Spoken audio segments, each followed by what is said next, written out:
Buenos días a todos los oyentes de Multicanal Radio. Hoy estamos ya en nuestro séptimo programa de Enclave de Historia y hoy tenemos como profesor investigador invitado al doctor José María García León, que lo primero que hacemos es darle la bienvenida y darle las gracias por, por la amabilidad que ha tenido de colaborar e intervenir en este programa. José María García León es un experto en este periodo del siglo XIX y ha centrado su investigación sobre todo en el tema de las Cortes de Cádiz, del periodo de las Cortes de Cádiz y también en el trienio liberal. Tiene muchísimas publicaciones sobre este tema de las Cortes, de los diputados, y la verdad es que es un estudioso de este tema. Hemos tenido esa suerte. Por ejemplo, ¿sabían ustedes que el grito de Viva la Pepa es algo que no existió? Cuando se proclama la Constitución siempre nos han contado de que hubo un grito de ¡Viva la Pepa! Bueno, pues el doctor García León nos va a contar eso y otras muchísimas cosas. Bienvenido, profesor.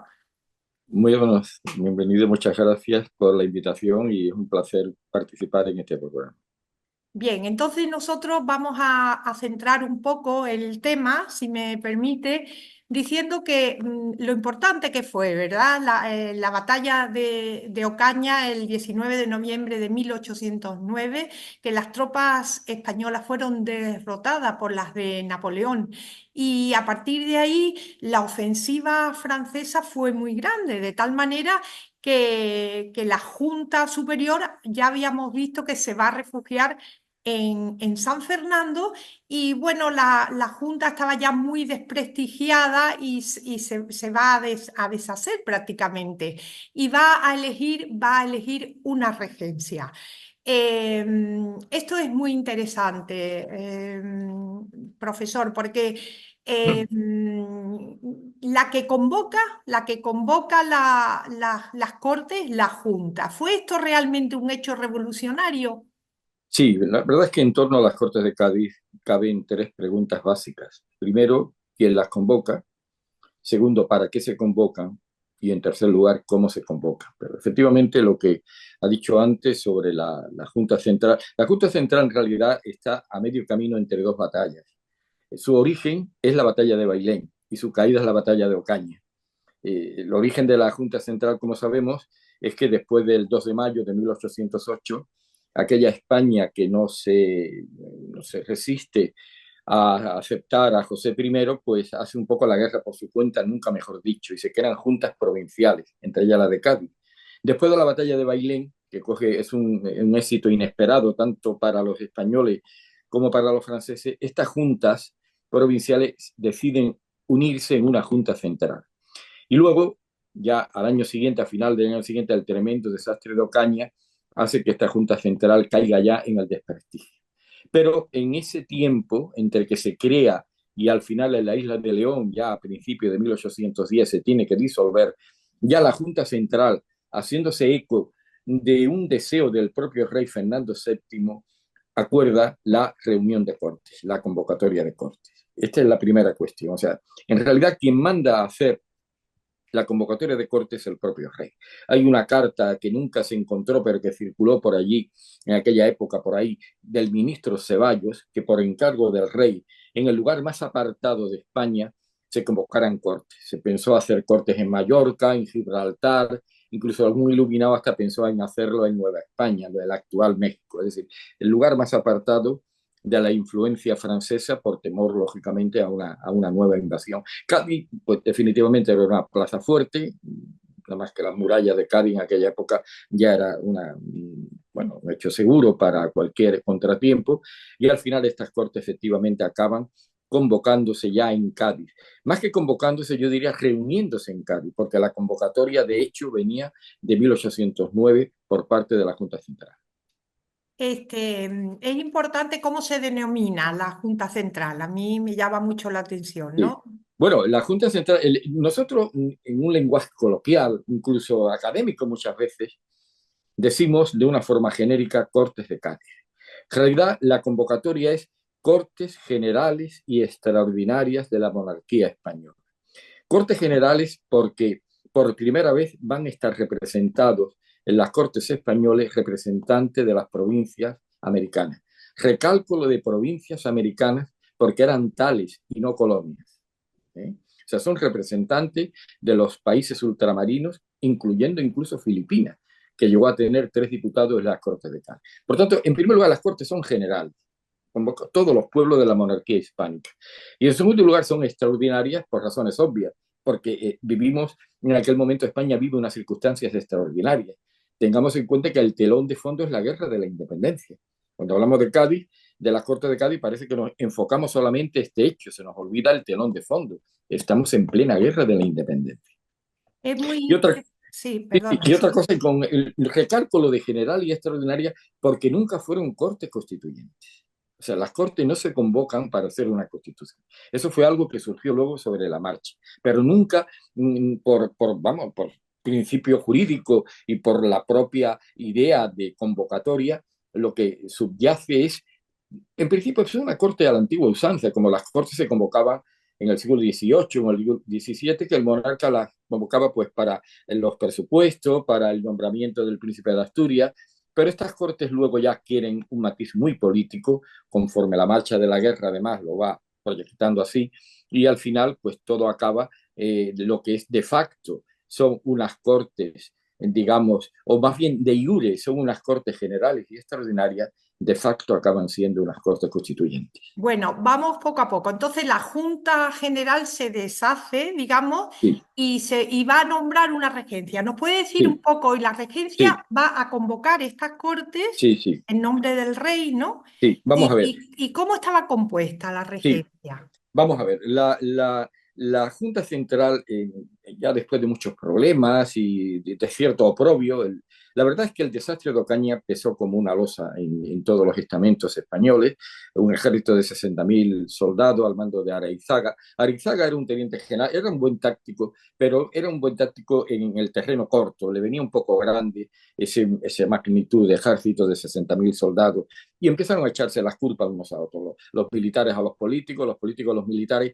Al final la Junta Central se tiene que disolver entre el oprobio, entre la vergüenza, entre los chismes que surgieron ya en San Fernando, tienen que disolverse a marcha forzada y en su lugar lo ocupa la regencia. Como todos sabemos, por definición, una regencia es un organismo creado para suplir al rey, bien una persona o 3 personas o 5 personas. Y esta regencia en realidad no es que convoque cortes. Esta regencia lo que hizo fue hacerse eco de la convocatoria de corte que ya había hecho la Junta Central. Pero claro, la regencia era tremendamente conservadora. Siempre fue con todas las regencias a lo largo de la existencia de las Cortes de Cádiz fueron muy conservadoras. Incluso los políticos liberales hubo un enfrentamiento a veces muy, muy claro entre el poder legislativo, que eran las Cortes, y el poder ejecutivo, que era la regencia.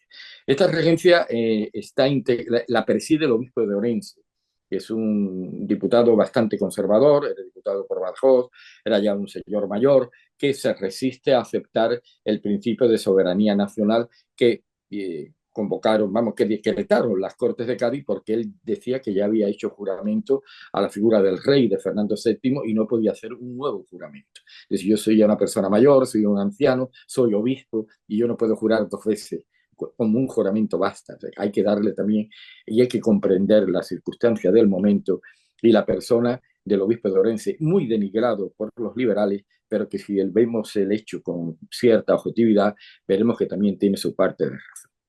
Muy Y esta bien. regencia, pues bueno, sí, estaba compuesta, llegó incluso el general Castaño, también estaba, y ellos, bueno, siguen la dinámica de la Junta Central, pero en ese momento, aprovechando que ya la regencia estaba aquí en Cádiz, La Junta Provincial de Cádiz siempre había sido una junta muy avanzada, por decirlo con un término que no me gusta utilizar mucho, pero que creo que se puede entender. Era una junta, podemos decir, bastante progresista, compuesta por comerciantes. La provincial de Cádiz. Sí. La policía tenía mucho peso, estaban los Istudis, eran gente acostumbrada a viajar, a tener contacto con el extranjero, imbuida de las ideas enciclopedistas, de las ideas ya también revolucionarias de Francia, aunque eran burgueses, ellos eran conscientes de que España tenía que cambiar y que no podíamos, después de la guerra, no podíamos volver otra vez a los parámetros del antiguo régimen y ellos querían hacer ciertos cambios.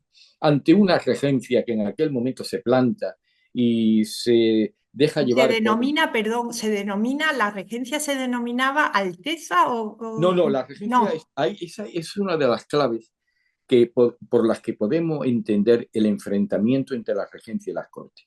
Las cortes tienen tratamiento de su majestad. de su majestad. Curiosamente, es Eso. el poder legislativo. Y en cambio, Sí, el poder ejecutivo, la regencia tiene el poder de alteza. de Digamos Alteza. Eso. que hay como, ya en eso, en ese tratamiento ya hay como una especie de subordinación del poder ejecutivo hacia el poder legislativo. Benito Pérez Galdós, incluso, aunque es un novelista, pero un magnífico novelista histórico, dice que lo que realmente hubo fue una dictadura del poder legislativo. Y en parte tiene razón, porque hasta las propias cortes a veces, en muchas ocasiones, intervienen en la vida interna de la regencia y quita y pone regentes a su gusto.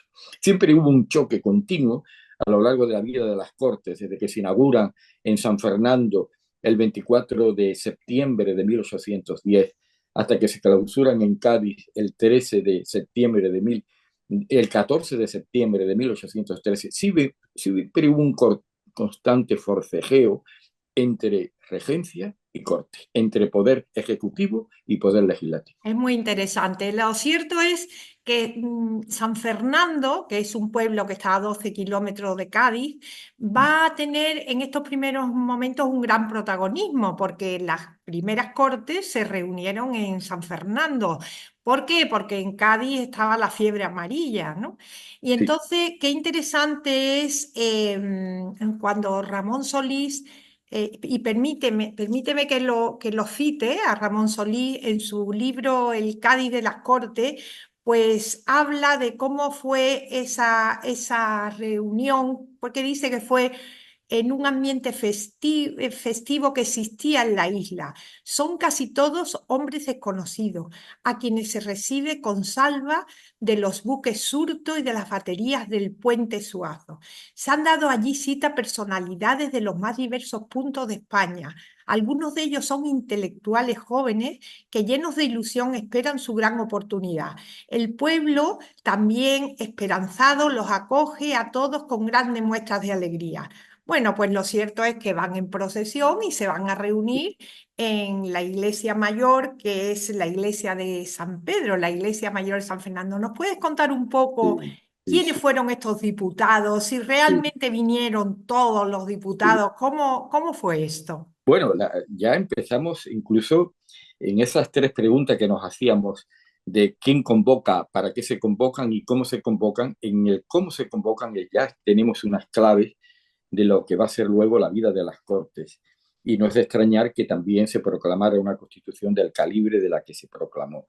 Hasta ese momento las Cortes se convocaban por estamentos. El Exacto. estamento de los nobles, el estamento de la iglesia eclesiástico y el estamento del pueblo llano, que en realidad no era tal pueblo, era la burguesía, que era la que estaba preparada, la que tenía cierta cultura y la que tenía poder económico. Pero aquí es donde ya viene la primera clave, llamémosle revolucionaria. Y es que las cortes, a semejanza de las cortes que habían del Parlamento francés, acuerdan reunirse en una sola cámara. No hay ya una cámara para los nobles, no hay una cámara para los eclesiásticos, Unicameral. es unicameral. ¿Eso qué significa? ¿Que los eclesiásticos y los nobles no pueden ser diputados? Sí, pueden ser diputados. Y de hecho, casi el 40% de los diputados eran clérigos. Pero ya van a título personal, no van como clérigos. ¿eh? Sino que ellos particularmente se presentan a diputados, pero ya no corresponden al Estado eclesiástico, ni los nobles van al Estado nobiliario, van todos a una sola cámara. O sea, ya tenemos aquí la primera clave, que estas cortes son unicamerales. Al ser unicamerales, destierran ya el concepto de estamento. No existen los estamentos. Ah, Existe una Cámara única para todos los españoles. Esto es lo primero. Hombre, el libro de Solís, este libro, el Cádiz de las Cortes, es una obra magnífica que escribió Ramón Solís en los años 50 y fue su tesis doctoral en la recién creada Facultad de Ciencias Políticas. Y tanto material hizo acopio a Ramón Solís que incluso luego le dio también lugar para una novela preciosa que se llama Un siglo llama a la puerta. mm. La obra de Solís. Claro, hay un poco también de, ¿cómo diría yo?, de apología, es un poco apologético la visión que se hace aquí de las Cortes, porque es un poco una visión a posteriori. Las Cortes no fueron tan populares como creemos, ni la gente se identificó tanto con aquello, porque eran una incógnita, nadie sabía lo que iba a ocurrir. Era No se una hablaba de novedad. constitución, no era una novedad, pero eso de una constitución, eso nadie habría hablado de eso, ni las Cortes eran constituyentes, ni se sabía tampoco la inclinación política de los diputados. Esto de que el público lo acogió con mucho entusiasmo, no hay una base real para creer en eso, porque objetivamente no tenemos datos que hagan creer que en aquel momento había una predisposición, suponemos Claro. que revolucionaria, no lo había. Es como el famoso cuadro que tenemos en el Museo de las Cortes de Cádiz, el día de la proclamación de la Constitución, ¿no? Allí la gente, todo el mundo gritando. Bueno, aquel día hacía un día horrible, un Es temporal de para explicarlo. Viniegra, ¿no? El El autor de de ese Viniegra. cuadro es de El cuadro Viniegra. de Viniegra realmente es también una cosa idealizada. Allí las mujeres, o sea, la mujer no pintaba nada en las Cortes de Cádiz. La Ya, condición de la mujer no pintaba nada. Las sesiones eran públicas. Las mujeres, por ser mujer, no tenían derecho ni a ser espectadoras. Todo esto lo hemos vale. un poco fantaseado a posteriori. Hombre, yo comprendo que todos los hechos históricos tienen luego una visión más Novelada. genérica, más novedosa, siempre que interese. Cuando no interesa es justamente Lo todo lo contrario. contrario, ¿verdad? Bueno, Pero pues está idealizado, vamos a está ese. idealizado. Eso está Sí, idealizado. Y a la pregunta que se me hacía de sí, si estaban todos los diputados, eso es muy bueno, todos no interesante. estaban, todos no estaban. Todos Los no. diputados se nombran de tres formas. Uno era por un privilegio que tenían ciertas ciudades, creo que eran 21 en total, el llamado privilegio de voto en Cortes. Esto venía de la época de los Austrias, donde había ciertas ciudades que por su idiosincrasia, por sus especiales características, tenían derecho a nombrar un diputado. Otro eran las juntas provinciales. Estas juntas provinciales, reunidas luego en torno a la Junta Central, pues también tenían derecho a nombrar otros diputados. Y se hacían todos los que se elegían directamente, es un sistema de elección muy complicado, era un diputado por cada 71.000 habitantes. Y no se hacía por votación directa, o sea, la gente no iba a votar a una urna, entre otras cosas porque no había partidos políticos ni gente a los que votar con su nombre directamente. Se hacía primero en lo que se llamaba juntas de parroquia. En cada parroquia pues era una unidad y los feligreses de cada parroquia ahí se identificaban y votaban. Luego estaban las juntas de partido y al final cada provincia, los que cogían más votos por sorteo, se sacaba los que correspondían a la provincia por el número de habitantes. O sea, es una elección muy compleja. Sí, Muy compleja y en ese momento, en unas circunstancias tan difíciles para España, media España ocupada por los franceses, no digamos ya de los diputados hispanoamericanos que tenían que venir en barco, el diputado filipino pues vino, Vega de los Reyes vino, tardó 9 meses casi en llegar a Cádiz desde qué Manila. ¿Qué barbaridad. ocurrió? Que entonces para cubrir esos huecos se recurría a la figura del diputado suplente, El que suplente. luego con, sí, que luego con el tiempo esos diputados suplentes pasaron a ser diputados propietarios, diputados ya con todas las consecuencias. Y de Porque hecho, sí, perdona, porque en el acto inaugural de la Corte el único diputado sí, realmente sí, ¿cuál fue? El Ramón Power por Puerto Rico. El Ramón único Power. diputado de los españoles ya había algunos diputados suplentes, pero los diputados hispanoamericanos que al final en total fueron 67, de los cuales 3 eran filipinos, el único diputado propietario era Ramón Power, precisamente, de Puerto Rico, que ese sí había llegado a tiempo, era capitán de fragata de la Marina Española y cuando muere aquí en Cádiz víctima de la fiebre amarilla, en su entierro le dan honores de tal, de capitán de fragata. Era representante de Puerto Rico. Los demás son diputados suplentes todos. Eso es muy, muy Sí, sí, interesante. el caso de Eso es muy Mejía interesante. Lequerica, que ya estaban en España antes de la Guerra de la Independencia, habían llegado antes y al estar aquí, pues cubren ese vacío, entre otras cosas porque era muy importante para España en unos momentos en que ya muchas provincias de América estaban empezando, unos abiertamente y otros solapadamente, su proceso de independencia. Era muy importante para la monarquía española no dar sensación de vacío, de que aquellos territorios no estaban representados. Y la forma de que estuvieran representados en estas cortes, si no venían de allí, por lo menos aquí, los que vivían aquí, entre ellos elegir un suplente para cubrir ese hueco. Bueno, Hubiera pues unas cortes que pretenden ser generales y traer representantes de América que no estuvieran aquí, pues eso era un vacío que lógicamente no se podía consentir. Bueno, vamos al momento, ese momento que recoge el óleo de José Casado de Alisal. Sí, sí, sí. Es un cuadro precioso que está en el Congreso de los Diputados y recoge pues el juramento de los El diputados. famoso ¿Quién es juramento de los el que diputados. es el arzobispo de Toledo, ¿no? Sí, El el primado, cardenal el Luis primado de María de España, Borbón, ¿no? El que sí, ofició, que era tío del rey, precisamente, de Fernando sí, VII. Pero ofició el la que toma, misa del Espíritu sí, Santo, claro, ¿no? pero el que toma juramento a los diputados es el ministro de Justicia, Nicolás María Sierra, que Ah, hace qué de notario mayor del interesante. reino. El ministro de Justicia, Nicolás María Sierra, es el que en función, repito, de ministro de Justicia, como notario mayor del reino, toma juramento. Parece que eran 103 o 104 diputados los que había en aquel momento en la isla de León. Todo se hizo con mucha solemnidad, en fin, con una precariedad de medios asombrosa Jurando sobre los sobre evangelios, los evangelios y su lealtad al juramento, de pero todo con una rodillas. precariedad de medios tremenda. Argüelles, en sus recuerdos, dice que la precariedad de medios era tremenda. Había una mesita con un papel, con unos papeles, unos folios, unas plumas, pero que la verdad es que no había ni reglamento de las cortes. Las cortes se improvisan sobre la marcha.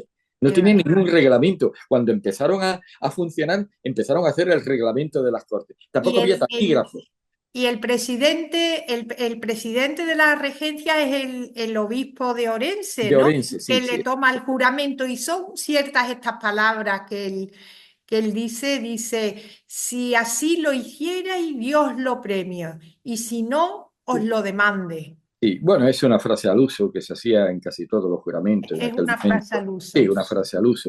Y ahí viene ya el primer conflicto de ese mismo día. El mismo día en que se inauguran las Cortes, se constituye la presidencia y los secretarios. Los presidentes rotaban cada mes. Cada mes, según el reglamento de las Cortes, se cambiaba de presidente y se cambiaba de secretario. El primer presidente es un diputado catalán, Ramón Lázaro Dou, que tiene una calle en Cádiz dedicada a él. Y el último presidente es un mexicano, Gordoa Barrios. Tienen en común además que los dos son sacerdotes. Lázaro Dou había sido rector de la Universidad de Cervera y Gordá Barrios acabó sus días ya en México cuando él vuelve como obispo de Guadalajara, de la Guadalajara de México. Entonces cada mes cambiaban los presidentes y los secretarios.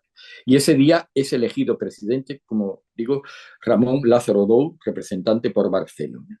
Y entonces las cortes empiezan a funcionar y ese mismo día toma la palabra un diputado por Extremadura, otro sacerdote, el padre Muñoz Torrero. Por eso yo me remití antes Perdona un momento. Después de la iglesia mayor se van en procesión al palacio, al teatro. al teatro de las Cortes Sí, de sí, San sí, Fernando, que eso sí. los isleños, los cañaillas lo tienen Sí. muy a gala, Bueno, porque realmente ahí fue donde se inauguró, ¿no? sí, sí, Y sí. luego allí hubo una actividad importante durante cierto tiempo. Sí, Bueno, y sí, entonces... Perdona que te haya interrumpido. ¿Quién sí. es el que dice el discurso inaugural? ¿El Sí, bueno, diputado? efectivamente, después de la iglesia van a las Cortes. Las Cortes era un teatro de no muy buena calidad. De todas Sí, las cosas hay que decirla, estaba en condiciones muy precarias muy y precaria, llegaron a sí. un acuerdo con el empresario para hacer allí las funciones de cortes y después, como sabemos, acabaron en el Templo de San Felipe. Por eso hay Sí, tratadistas que el dicen que las oratorio. cortes empezaron en un teatro y acabaron en un templo. Aquel teatro, con condiciones muy precarias, repito, sin reglamento, ese día cuando ya queda constituida la mesa del Parlamento, primer presidente, repito, el catalán Lázaro Dou, empiezan ya los discursos, las intervenciones, y tomó la palabra el representante, uno de los representantes por Extremadura, el sacerdote Diego Muñoz Torrero. Diego Muñoz Torrero era un clérigo culto, había sido rector de la Universidad de Salamanca, se había carteado con la Escuela Poética de Salamanca, Belén de Valdés, había el padre Marchena, o sea, era un hombre que tenía ya ciertas ideas aperturistas, y en un discurso que es una pena que entonces todavía no habían llegado los taquígrafos a las Cortes. Los taquígrafos llegan en diciembre. Si uno lee el diario de sesiones entre septiembre y diciembre, son resúmenes que dicta el propio secretario de las Cortes a dos sargentos de infantería de marina que hacían de amanuenses, que son los que toman hasta que llegan yo los taquígrafos en diciembre.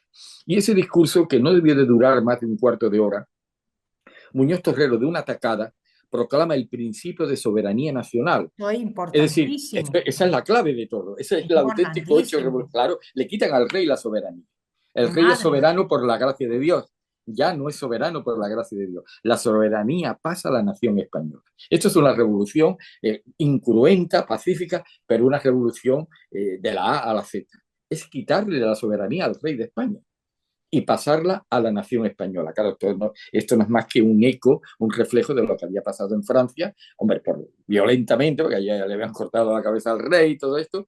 Aquí el rey, como sabemos, está retenido por Napoleón en Valenciennes toda la guerra de la independencia, pero las cortes al actual en nombre del rey, por eso tienen tratamiento de su majestad.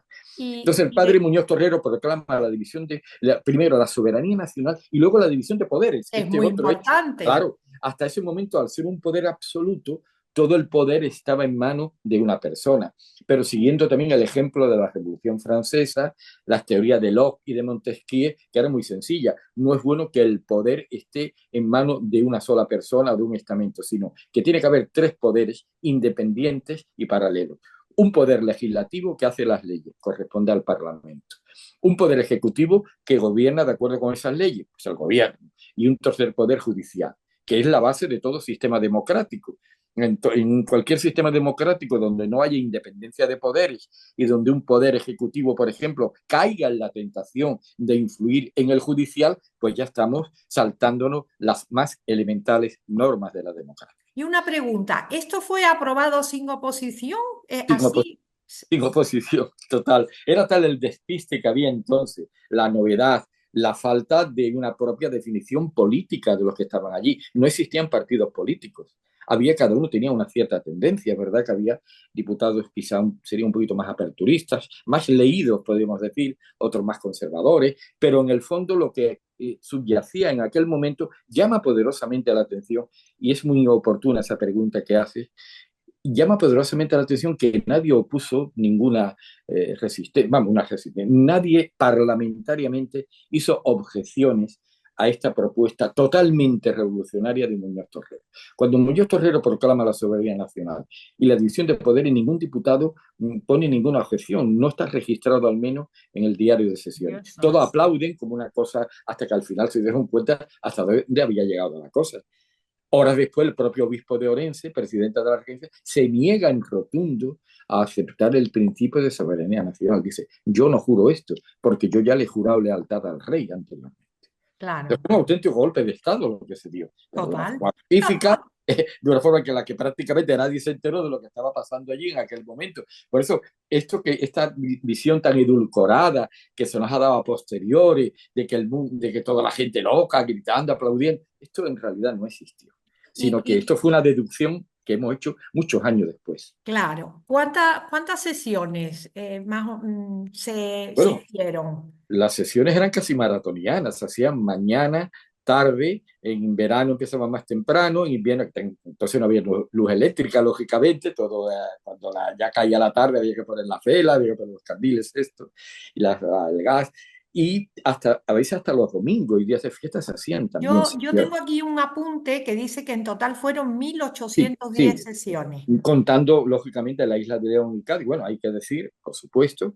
que ya lo sabemos, que las cortes comenzaron en la isla de León por temor Por a la la fiebre. endémica, claro, a la endémica fiebre amarilla que siempre aparecía ya a la caída del verano, aparecía en Cádiz, por el temor al contagio y partiendo de la base de que la isla de León, que entonces no era ni ciudad, era una villa, tendría unos 4.000 habitantes escasos, pues el miedo al contagio obviamente era mucho menor que el de una ciudad que a finales del siglo XVIII, según los datos que contamos, llegó a tener 72.000 habitantes, que podía ser la cuarta o quinta ciudad más poblada de España, como era Cádiz.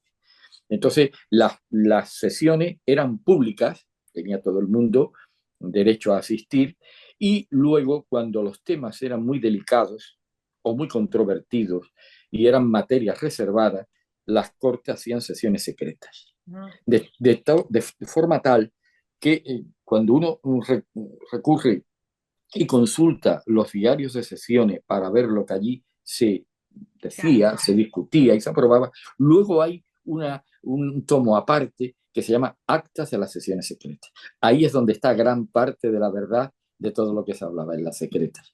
Qué Claro, bueno. eran contenidos a veces reservados, casi de secreto de Estado. Más de un diputado tuvo luego serios problemas y fueron juzgados porque se saltaron un poco ese juramento de confidencialidad en estas sesiones que, claro, por definición, una sesión secreta, lo que allí se habla, pues no va a ningún lado, ¿no? Y ¿Y solamente en está... San Fernando estuvieron hasta cuándo En y San, qué fue lo que se trató en San Fernando? bueno, En en San San Fernando Fernando se se trató trataron temas, lo más importante. lo más Lo más importante. importante, Bueno, lo más importante es en San Fernando, en San precisamente. Fernando. En San Fernando. Las Cortes se reúnen, se reúnen. La sesión inaugural es el 24 de De septiembre de septiembre. 1800. Y ya la última creo que fue, me parece que fue el 5 de febrero de 1810, más o menos. De Es mil cuando ochocientos once se perdón. trasladan a Cádiz, Se ¿no? trasladan porque ya no hay menos peligro, se trasladan en 48 horas, coge todo el mundo a los bártulos y 48 horas después en el oratorio de San Felipe están ya funcionando. Pero en San Fernando se aprueban cosas tan importantes, decretos tan importantes. Primero, esa división de poderes. La Eso división de poder.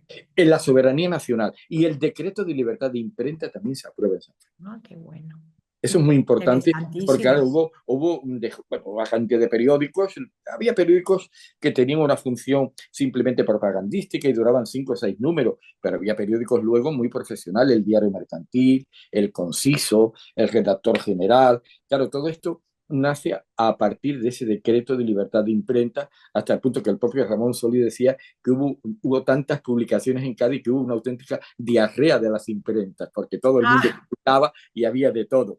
Hasta ese momento, ¿quién controlaba la prensa? La controlaba el Estado, a través claro, de la Inquisición y a través de lo que hoy sería el Ministerio del Interior. Pero claro. una vez que llega la libertad de imprenta ya la cosa, el espectro se amplía mucho, las dificultades para publicar cada vez son menores, aunque no nos engañemos, siguió existiendo una censura. La prensa había una censura menor, pero cierta censura La hubo. Pero censura. claro, ahí ya el decreto de libertad de imprenta se toma como el punto de partida ya del moderno periodismo español. Por eso, y esto también se aprueba en la isla de León. Pues me llama también mucho la atención la composición que has dicho que desaparecen los estamentos, pero había un número importante de clérigos, ¿no? El peso del clero en las cortes fue muy grande, Muy porque grande. además era el estamento, digamos, ¿no? Culto, ¿no? El más culto, ¿no? Cuéntanos El un poco. clero llegó en el cómputo que yo estudié, o sea, estudiado en general de los diputados, el clero llegó a ser el 38-39% de todos los diputados. Pero aquí hay que hacer varias matizaciones. Vamos a ver. El hecho de que el clero supusiera el 39, casi el 40% de los diputados, no significa que el clero ideológicamente fuera monolítico, sino que dentro del clero se dieron diputados muy conservadores, pero otros muy liberales. El caso Sí. mismo que hemos expuesto del padre Muñoz Torrero. Padre Muñoz Torrero que siguió una línea bastante abierta. Luego en el terreno liberal, el gobierno español lo propuso como obispo de Guadix y el Vaticano no le dio el place porque lo consideraba demasiado liberal. O sea, hay que entender las cosas en su momento. Había cleros tremendamente conservadores y cleros tremendamente abiertos y liberales. O sea que el clero, el hecho, nos puede engañar esto al decir, es que el 40% eran clérigos, sí, pero no es un factor monolítico. El clero es muy diverso. Y es verdad que era la gente más culta, los que habían estudiado más, y sobre todo en un momento en que ya las sesiones son abiertas y hay las disputas parlamentarias, muchos de estos clérigos, a través sobre todo de los pregones, de todos los sermones, estaban ya muy, podemos decir, muy entrenados a hablar en público. Pero, repito, no es Muchos de ellos monolítico. eran obispos, ¿no? Obispos. Hubo hasta un cardenal, un futuro cardenal, el cardenal Inguanzo, que luego fue bueno, fue uno de los más... A mí me recuerda en cierta medida, y esto es muy peligroso hacer, digamos, conexiones entre momentos históricos que no se corresponden lógicamente en el tiempo, pero por hacer un poco una similitud, repito, salvando las distancias, la figura de Inguanzo me recuerda mucho a la del cardenal Herrera Oria luego, en la Segunda República y luego posteriormente. Es un hombre muy culto, es un gran orador, Y y Guanzo, era, o si era obispo en aquel momento, y luego el Vaticano lo hizo obispo, o sea, perdón, cardenal, el cardenal. cardenal Inguanzo y Rivera. Y que Hubo, era conservador, ¿no? sí, sí, un conservador, pero vamos a ver, era un conservador, no era un reaccionario, así como hubo sacerdotes muy reaccionarios y otros que, repito, eran muy abiertos. Inguanzo es un hombre con las ideas, era un ilustrado, es un ilustrado, pero un ilustrado no significa que tengas que ser forzosamente un liberal. Era un hombre culto, con una gran facilidad de palabra, y está considerado el mejor orador del sector conservador de las Cortes, el canal Inguanzo Rivera, asturiano. Y qué otros eran así más liberales? Bueno, estaba el sector liberal, eh, pasa por el icono, digamos, del liberalismo español en aquel momento, que además era también un magnífico orador, hasta el punto de que le llamaban el divino, era Agustín de Argüelles. Ahí Argüelles. el grupo asturiano es el que más destaca. Está también Caipo de Perdona, Llanes, porque esa división que siempre hemos estudiado ideológicamente entre sí, los absolutistas, sí, ¿todo eso es así? ¿Es es como una división un poco forzada forzada? y Sí. muy simplista. Y como todas las definiciones y todas las conclusiones simplistas corren el riesgo de que precisamente por su simplicidad desvirtuemos un poco el fondo de la cuestión.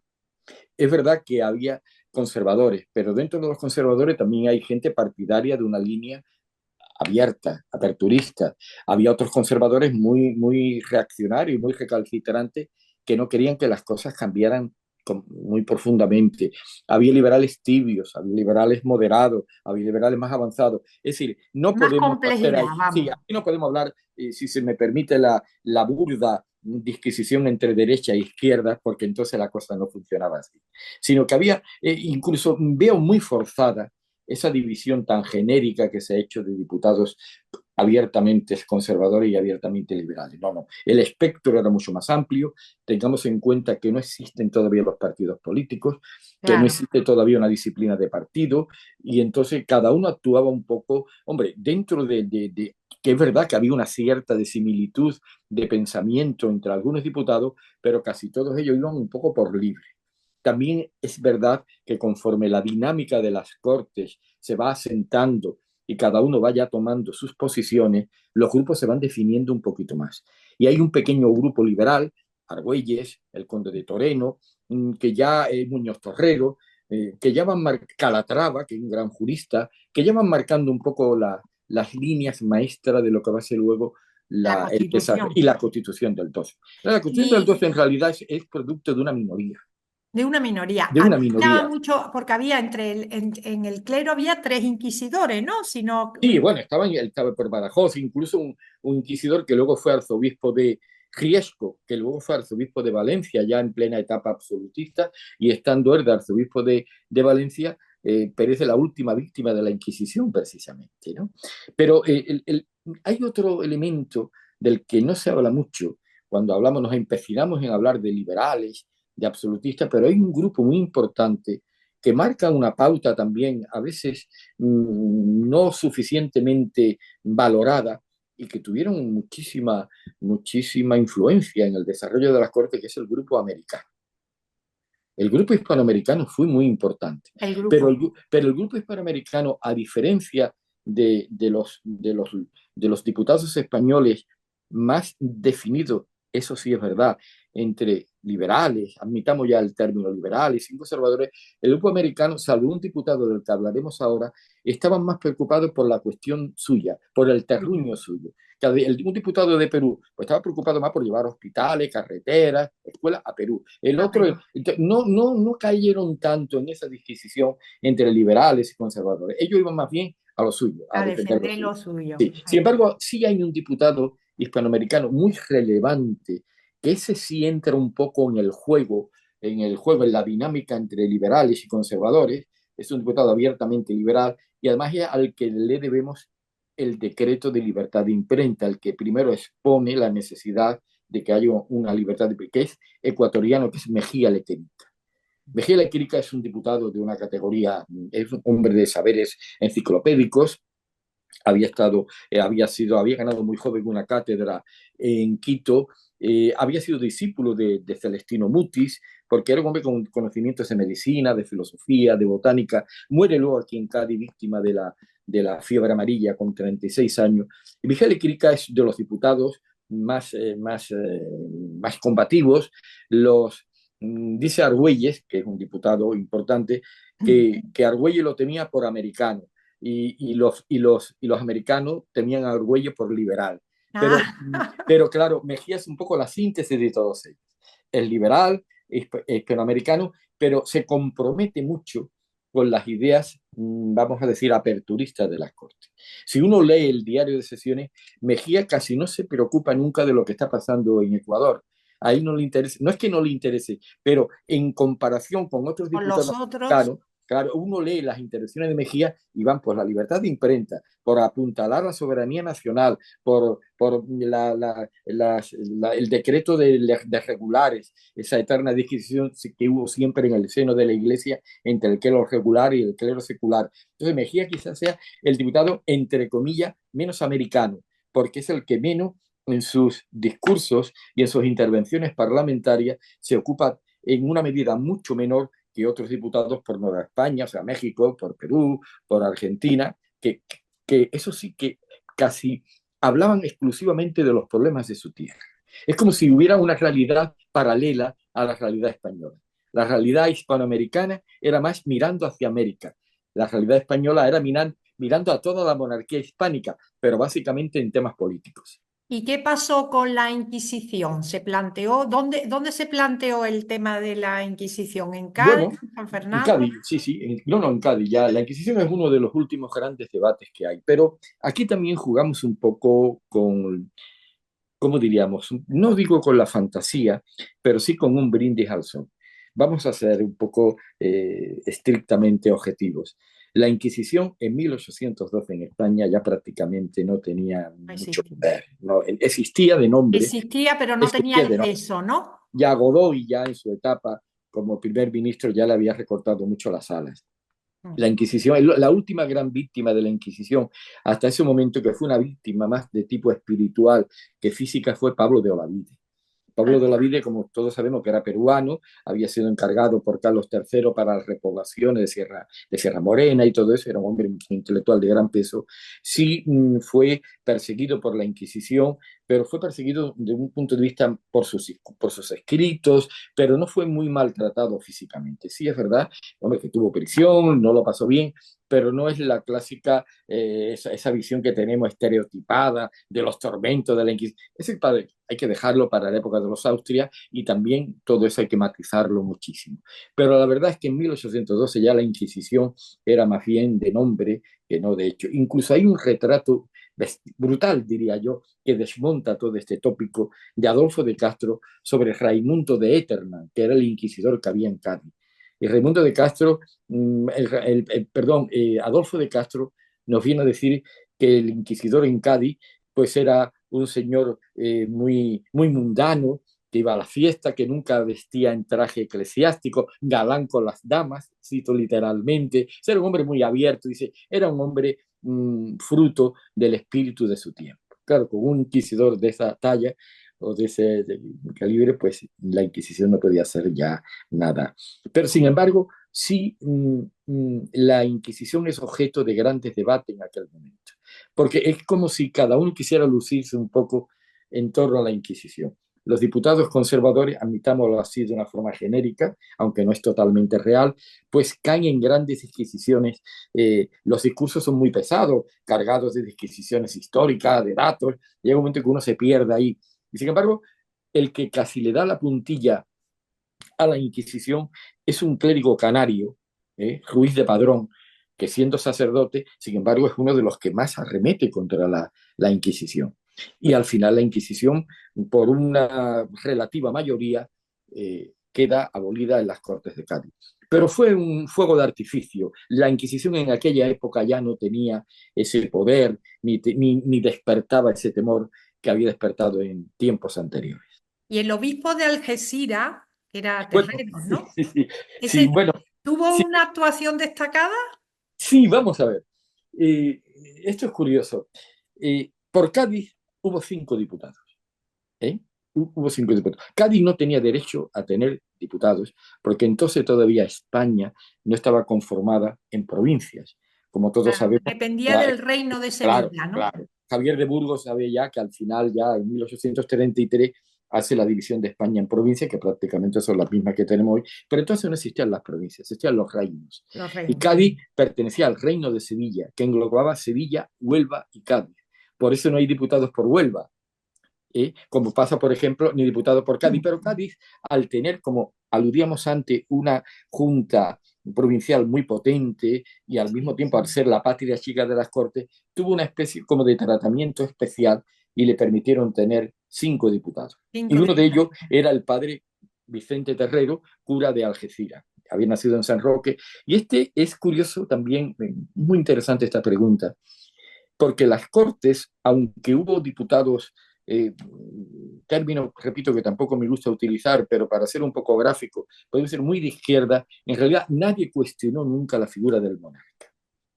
Es verdad que le habían quitado la soberanía, pero la figura del rey prácticamente era sagrada. Nadie se planteó nunca el término república, salvo alguna excepción, y el padre Vicente Terrero es uno de ellos. Anda, En uno de sus discursos dice, aquí lo que hace falta es cuchilla, muchas cuchillas para que las testas coronadas salgan rodando. Creo que sí, cito madre mía, literalmente porque esa parte del discurso se me quedó grabada. madre mía. Hay 2 o 3 diputados simplemente que tienen alguna veleidad republicana y este era uno de ellos.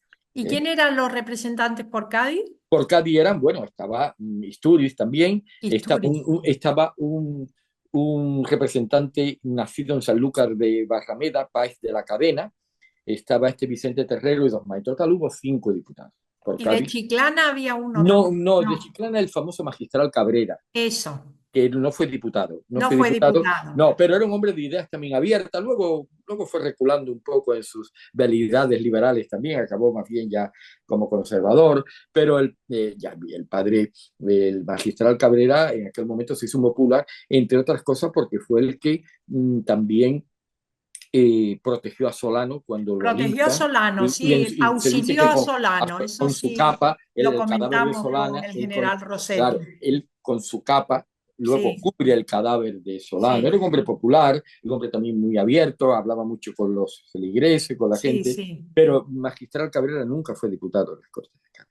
Y hay un debate que a mí como investigadora del tráfico de esclavos y de la esclavitud me Uh -huh, interesa muchísimo porque uh además -huh, la gente lo pregunta mucho, uh -huh, ¿cómo unas cortes que van a dar lugar a la primera constitución liberal, ¿no? Del uh 12, -huh. cómo trató el tema de la esclavitud? Bueno, el tema de la esclavitud era un tema tabú en aquel momento. Piensen ustedes que Washington, que pasa por ser el gran héroe, y Jefferson de la independencia americana y de la democracia americana, y los dos fueron presidentes, tenía esclavos negros en sus plantaciones. Siendo todavía grandes prebostes de sus países, tenían plantaciones. En España, el tema de la esclavitud nunca se llevó a las cortes como tal. Nunca fue en el orden del día. Lo que pasa es que en una de las sesiones de corte, al tratarse el tema del tormento, ¿eh? Argüelles sacó un poco de tapadillo el tema de la esclavitud. Previamente, un diputado mexicano, Gurí de Alcocer, ya había presentado 14 puntos para abolir, Abolir. abolirla, pero era tal tema tabú que en el diario de sesiones nunca se recogieron esos 14 puntos. Lo sabemos Era, por lo perfectamente. visto, eran unos debates durísimos, Sí, sí. ¿no? Sí, pero el tema de la esclavitud, el debate es mínimo, ¿no?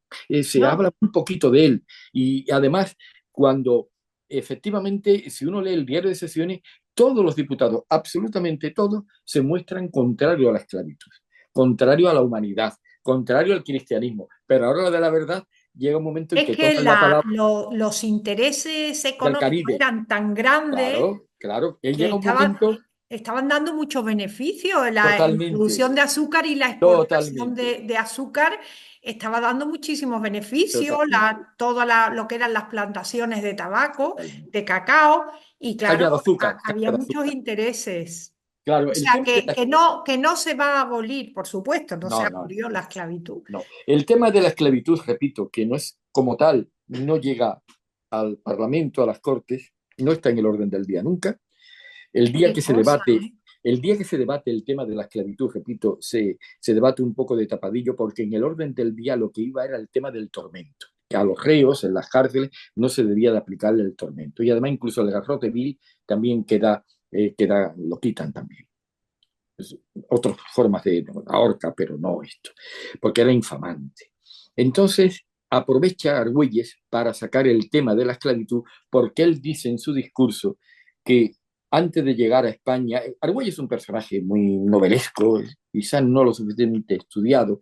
Argüelles es un agente de Godoy en el momento, agente secreto de Godoy, en el momento que surge el 2 de mayo.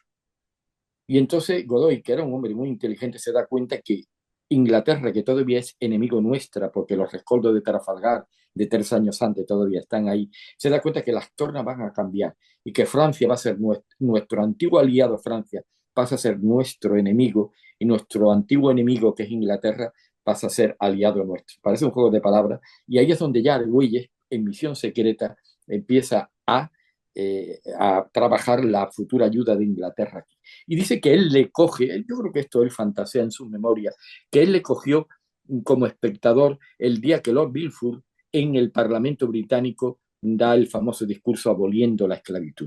En realidad no pedían la abolición de la esclavitud, lo que pedían era la abolición del tráfico de esclavos, Del tráfico. del tráfico de esclavos. Entonces, Argüelles saca ese tema y él en el discurso suyo, en el diario de sesiones, habla de que él le cogió en Inglaterra aquella sesión parlamentaria, que además, saben, hay una melodía, Amazing Day, que es un poco la que recoge el espíritu de aquello, ¿verdad?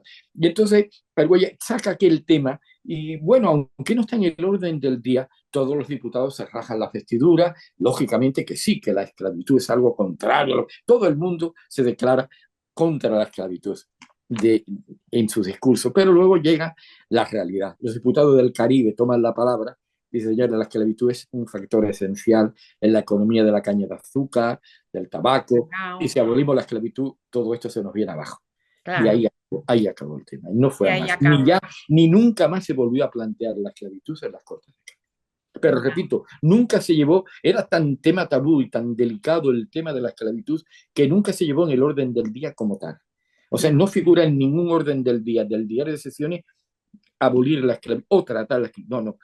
Lo sacó Argüelles en el tema de la tortura. En el orden del día era abolir la tortura a los presos. Mm. Y ahí es donde se sacó un poco de la manga, por decirlo de alguna forma, el tema de la esclavitud.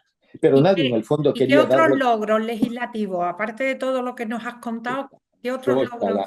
por ejemplo, está la abolición de los señoríos, que es un poco Ah, claro. la primera gran reforma agraria que se quiere La hacer. desamortización. Claro, la libertad también de comercio. Sabemos que entonces todo estaba muy mediatizado por los gremios. Los gremios monopolizaban todo esto. Ahora ya los gremios le pierden O sea, poder. se va a Claro, liberalizar la economía, la totalmente liberal, sociedad, de totalmente. todas las trabas que impedían el Totalmente, totalmente. crecimiento, ¿no? Claro, un carpintero, por ejemplo, de Cádiz que quisiera establecerse en Sevilla tenía que pedir permiso al gremio de los carpinteros de Sevilla. O sea, aquello eran monopolios realmente locales, provinciales, comarcales, y entonces eso, al abolirse los gremios, sobre todo en ese espíritu cerrado que ellos tenían, permite una libertad de movimiento muy grande. Otro era también quitar tantas aduanas internas que había en España todavía. Otra era la unidad, la unificación de pesas y medidas.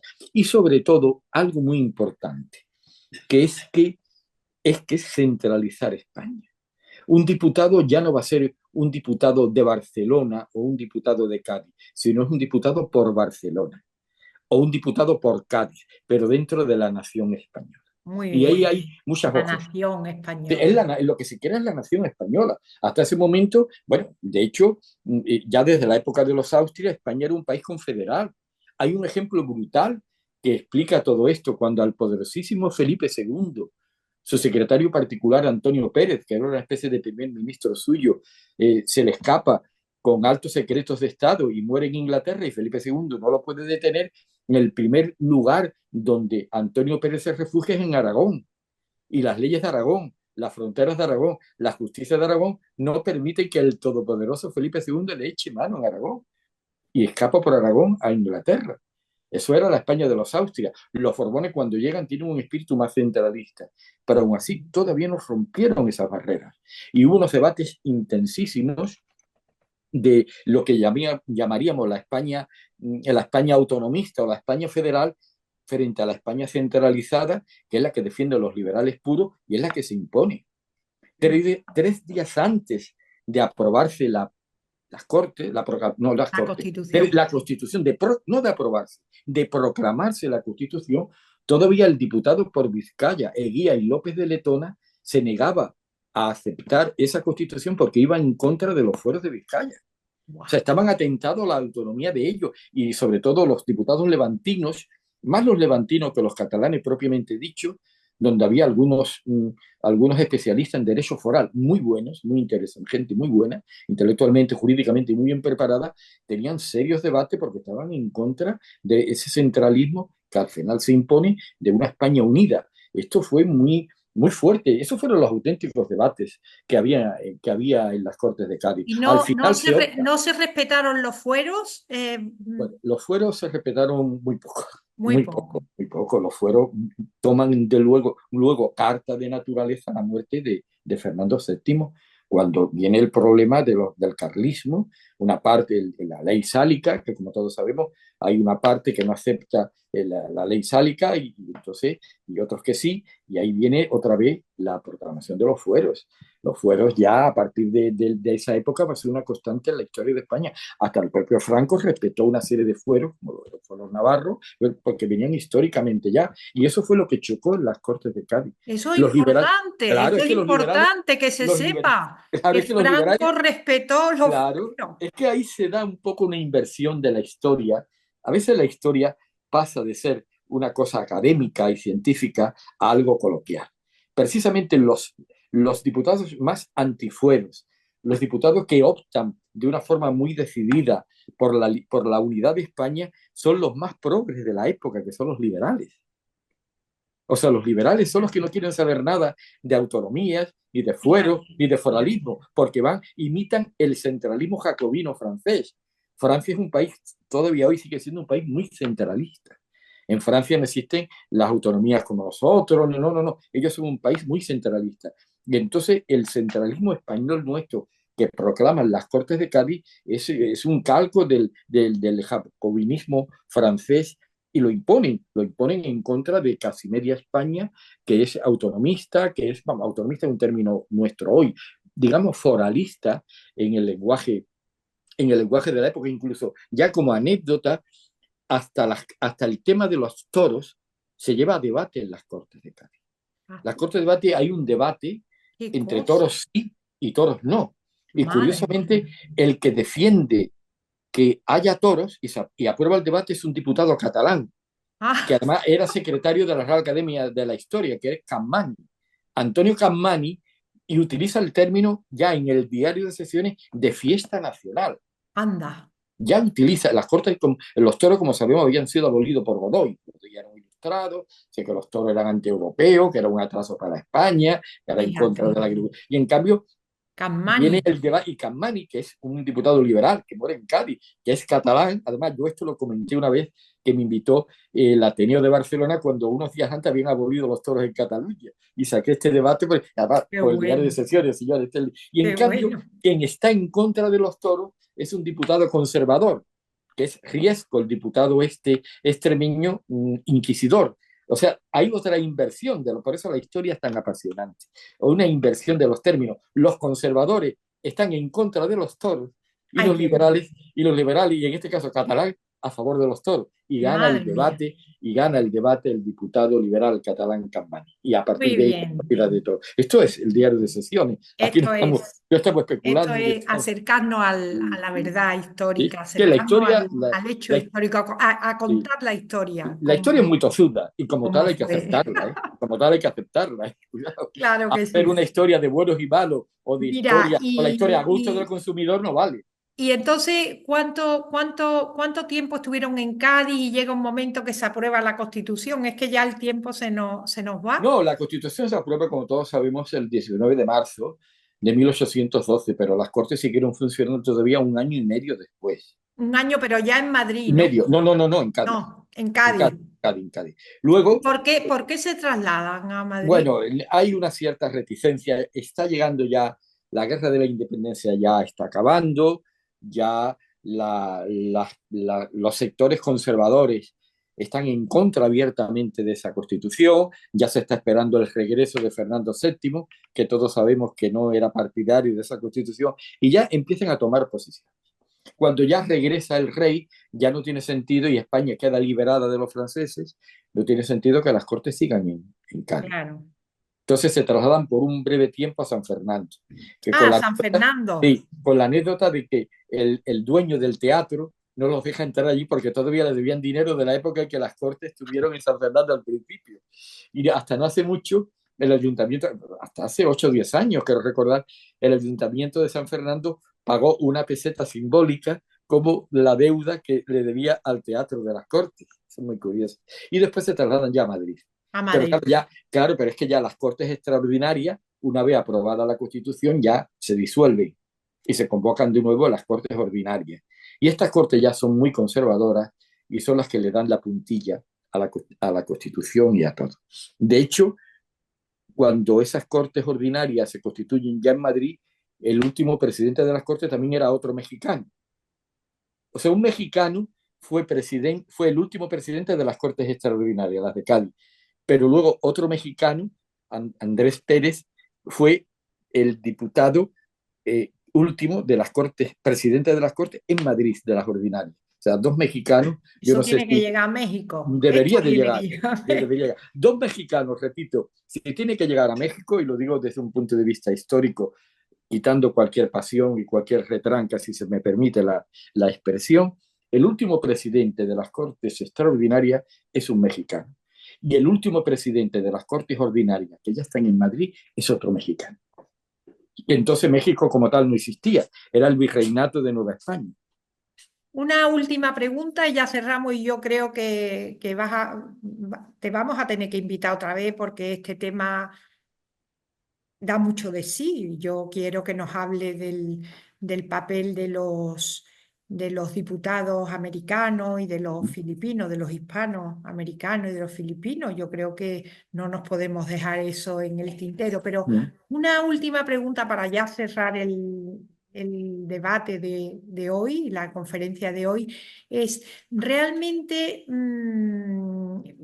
hay muchos historiadores, yo por lo menos lo he leído, que dicen que la semilla del independentismo americano está en los debates de las cortes. ¿Qué opinas de Bueno, eso? hay una parte de verdad, hay una parte de verdad.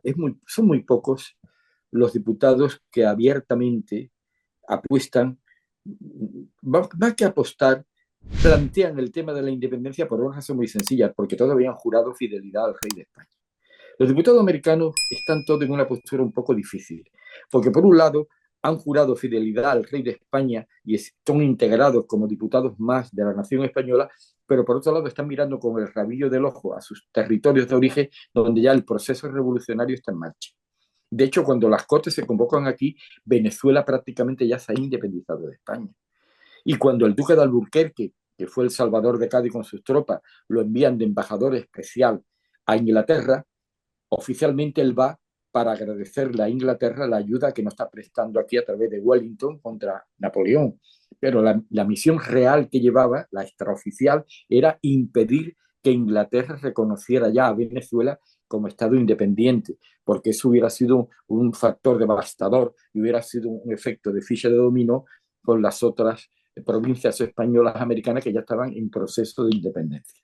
Pero de hecho ya, de facto, ya Venezuela ya se había convertido en un estado independiente cuando las cortes empiezan a Sí, es rodar. verdad. Es más, habían hecho hasta una constitución, habían elaborado ya, antes que la de 1812. Bueno, La pues situación es muy delicada para estos diputados. muy, muy interesante, de verdad. Ha sido un verdadero placer escucharte. He disfrutado muchísimo y espero que nuestros telespectadores, oyentes, nuestros seguidores hayan disfrutado como lo he hecho yo, porque la verdad es que me ha encantado cómo lo has planteado y yo te doy las gracias, mil gracias por todo y espero el próximo domingo tenerte también aquí porque no quiero que se quede en el tintero pues todo tu saber, todo lo que has investigado. Un millón de gracias, Bien, pues María. gracias, el placer es mutuo y estoy a vuestra disposición para cuando queráis, Muy en la medida bien. en que yo pueda Pues aportar algo. muchas gracias. De nuevo otro programa estupendo de en clave de historia con la intención de acercarnos a conocer el hecho histórico tal como fue. Y bueno, ha sido un placer. Pues que pasen un buen domingo. Hasta el próximo día.